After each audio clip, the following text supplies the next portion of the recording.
dumarku waa toddoba nin oday ah isla markaana waayo aragnimo u leh dabeecadaha bulshada xagga dhaqankana looga dambeeyay ayaa wuxuu cashar la xiriira haweenka u gudbiyay wiilkiisa oo markaas guurdoon ahaa odayga ayaa wuxuu ku yiri wiilkiisa maandhow inta aadan guursan bal marka hore si fiican isaga eg oo hubsa gabadha aad la aqalgalaysid ogowna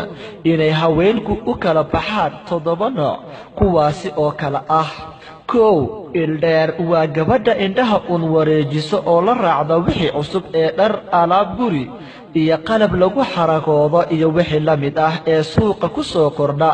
ama ku aragta gabdhaha kale dabadeedna ku qasabta ninkeeda soo iibinta waxaas cusub labo dhagdheer waa tan reerkeeda ku burburisa ninkeedana ku colaadisa waxa ay soo maqashay oo keliya oo aan hubsan xaqiiqda saddex carab dheer waa midda qayliso joogto ula hortaagan dariskeeda ninkeeda iyo dhammaan dadka yar iyo weyn ee aan midna ka baxsanaynin ninkeeda waxay ku gaadaa gogasha iyo xilliyada nasashada dabadeedna waxay ku furtaa dood iyo dacwad aan dhammaanayn waxay maclimad ku tahay aflagaadada iyo jaa'ifaynta afar gacan dheer waa tan dagaalka u taagan oo had iyo goor dhexda u xiran tahay wejigeedana waxaa ka muuqda garaafooyin dhaawacyo mar kastana waxay taagan tahay xafiisyada dacwooyinka dadweynaha iyo saldhigyada booliiska waana laga wada yaqaan shan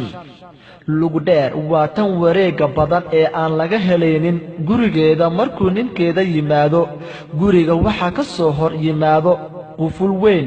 markasta waxay ku mashquulsan tahay orostogow qaraabo salaan abbaay iyo wixii la mid ah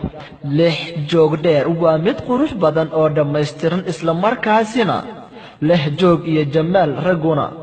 ay isha la wada raacaan laakiin markii la tago gurigeeda waxaa lala kulmaa dhiiqo dhusuq iyo qashin isdhex yaalla toddoba garaad dheer waa marwo dumar waa tan ugu qurux badan haweenka laga yaabaa inay muuqaal ahaan qurux badnayn ama ma iska falxun tahay laakiinse waxay leedahay qurux qarsoon sida akhlaaqda xishoodka dulqaadka qadarinta dadka mudan iyo wixii la mid ah sii gaarsii asxaabtaada sii sheergaree hana iloobin in aad tiraahdo subscribe